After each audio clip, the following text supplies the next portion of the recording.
Le sélectionneur Sébastien Desabrés compte sur Seny Mayulu pour renforcer son milieu de terrain, talentueux, jeune, et pourtant il a raté la Coupe du Monde 2026 alors qu'il pouvait la jouer avec la RDC, comme son coéquipier Brahim Mbaye avec le Sénégal. Seny Mayulu continue d'entretenir le mystère à une année de la CAN 2027. Alors une question se pose, pourquoi Seny Mayulu hésite encore pour choisir la RDC alors qu'il a toutes les cartes en main pour devenir le patron du milieu des Léopards, d'une génération dorée composée des Sadiki, Mokio, Mukau, pour en citer que. Dans cette vidéo, nous allons vous dire toutes les raisons pour lesquelles il hésite encore et essayer de comprendre pourquoi le milieu du PSG bloque toujours entre le rêve des Bleus, l'appel du pays de ses parents et les risques de rater le train en marche.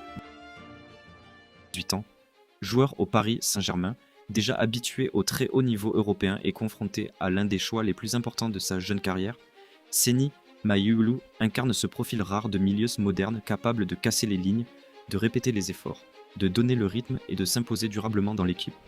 Mais voilà, après ses premiers pas professionnels, la question de sa sélection nationale a agité toutes les sphères sportives, enflammé les réseaux sociaux et nourri les discussions des passionnés de football. D'un côté, il y a la possibilité de porter le maillot de l'équipe de France, son pays natal, où il a fait ses classes chez les jeunes et où la vitrine médiatique reste l'une des plus prestigieuses du monde. De l'autre côté, il y a l'appel fort du pays de ses parents, la République démocratique du Congo, avec un projet sportif solide, une ambiance de supporters incroyable et une place centrale promise au cœur d'une équipe en pleine progression. Pendant des mois, le doute a duré, les discussions en coulisses se sont multipliées et tout le monde a donné son avis, se demandant ce qui pouvait bien faire hésiter un si jeune talent. Pour comprendre pourquoi ce dossier fait autant parler et pourquoi cette décision est si dure à prendre pour un gamin de 18 ans, il faut poser les bases, regarder calmement les pour et les contre et voir ce que d'autres joueurs ont fait avant lui dans des situations pareilles. Le profil de Seny Mayulu ne doit rien au hasard et vient de la bonne formation de la région parisienne. Formé au Paris Saint-Germain, le gamin a grandi en région parisienne, en passant par des clubs de quartier comme l'US Saint-Denis et l'AF Épinay-sur-Seine, avant d'entrer au centre de formation du club de la capitale. Une structure dure où la concurrence est totale et où seuls les plus forts mentalement percent chez les pros. Milieu central élégant, grand, technique, capable de voir le jeu avant les autres et de se projeter vers l'avant tout en défendant. Il a franchi les étapes très vite avec les éducateurs et l'équipe première. Pour les règles de la FIFA, ayant joué avec les jeunes de la Fédération française, il est longtemps resté libre de choisir les Léopards de la RDC, tant qu'il n'avait pas joué de match officiel avec l'équipe A de la France. Cette liberté de choix a ouvert la porte à toutes les idées, mettant le joueur et son entourage au centre d'une grande réflexion. Pourquoi un joueur comme lui pouvait-il penser à l'équipe de France ? D'abord, pour la gloire immédiate et la reconnaissance mondiale. Pour n'importe quel jeune né en France, grandir en voyant les Bleus gagner la Coupe du Monde, jouer des finales d'Euro et être l'une des meilleures nations du monde fait rêver. Entrer dans cette sélection, c'est aller dans une grande vitrine, profiter d'infrastructures de pointe, d'un bon staff médical et d'une grosse exposition télé à chaque trêve internationale. Le Paris Saint-Germain, son club de tous les jours, est aussi naturellement lié aux sélections françaises. Les dirigeants et les éducateurs poussent, souvent, plus ou moins directement, les jeunes talents à jouer pour les équipes de France, vu comme un signe de progression et une façon de valoriser le joueur sur le marché des transferts. Choisir la France, c'était en théorie s'assurer un chemin direct vers l'élite européenne, sans compter le confort de ne pas faire de longs voyages fatigants pendant une saison chargée entre le championnat et la Ligue des Champions. Mais à l'inverse, choisir la voie française comporte de gros risques que beaucoup de jeunes talents ont payé cher ces dernières années. La concurrence au milieu de terrain en équipe de France est une vraie jungle quand on regarde la quantité et la qualité énorme des joueurs français, avec des gars déjà installés ou qui montent comme Eduardo Camavinga, Aurélien Tchouaméni, Manu Koné ou Warren Zaïre-Emery. La marche est très haute pour être titulaire. Un jeune joueur peut briller en club, faire de bonnes entrées, et pourtant se retrouver bloqué sur le banc pendant des années, ou pire, oublier des listes, faute de temps de jeu. Le cas de nombreux espoirs passés par le championnat de France le montre bien. L'équipe A de la France ne fait pas de cadeaux. Le rythme y est dur et l'attente peut casser la dynamique d'une carrière. Didier Deschamps et les sélectionneurs ne donnent aucune garantie de temps de jeu par pitié. Un joueur peut passer en quelques mois du statut de grand espoir à simple spectateur. Coincé dans une rotation dure où le moindre petit passage à vide, en club, se paie par un départ définitif des plans de l'équipe nationale.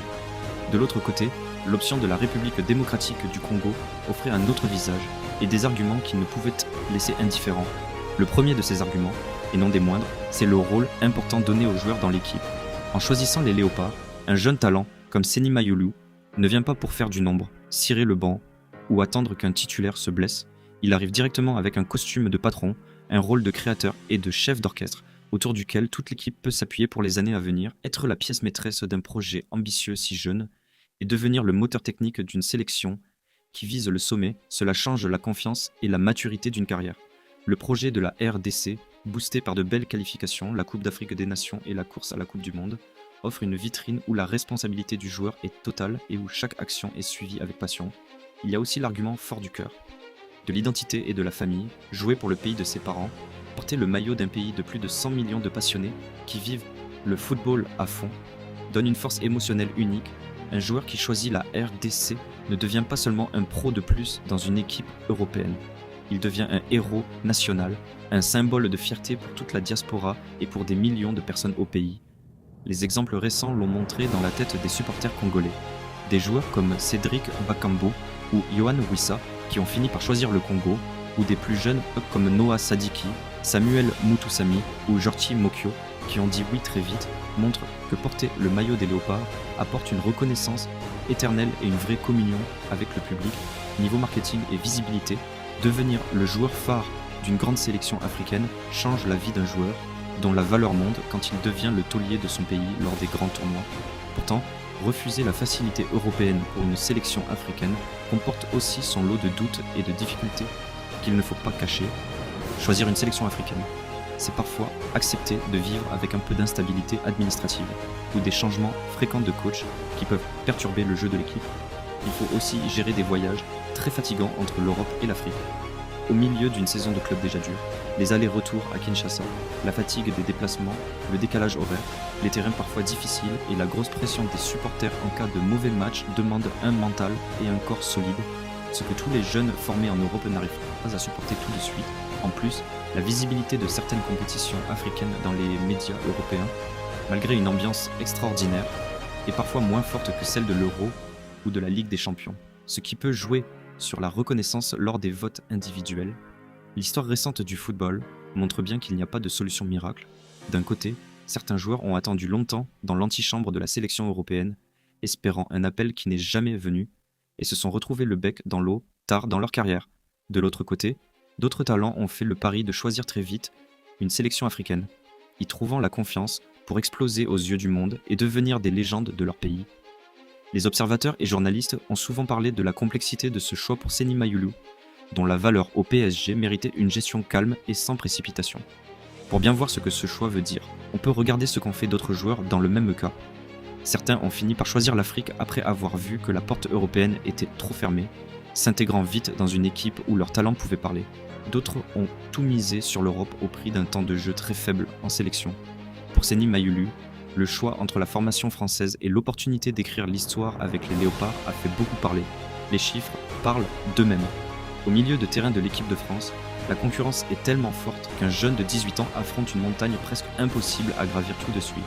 En revanche, avec la sélection congolaise, le poste de titulaire et de patron du milieu lui tendait les bras, lui donnant un rôle central lors des matchs importants. Au bout du compte, ce long doute n'est pas qu'un calcul de gestionnaire, c'est un moment intime, un choix important où le jeune joueur doit décider quelle histoire il a envie d'écrire. Est-ce qu'il choisit le chemin facile en apparence mais très fermé des grands pays européens, ou bien le chemin du bâtisseur, plus exposé et exigeant, mais beaucoup plus fort niveau identité et amour du public? Les discussions avec les coachs, les appels des fédérations et son temps de jeu au Paris Saint-Germain ont fini par peser dans sa réflexion. Chiffres en tête, à 18 ans, chaque choix oriente la suite d'une carrière et rappelle que dans le football d'aujourd'hui, choisir sa sélection, c'est choisir sa vie et son engagement envers un peuple et une passion. Au bout du compte, la RDC est prête à le recevoir et en a besoin de lui.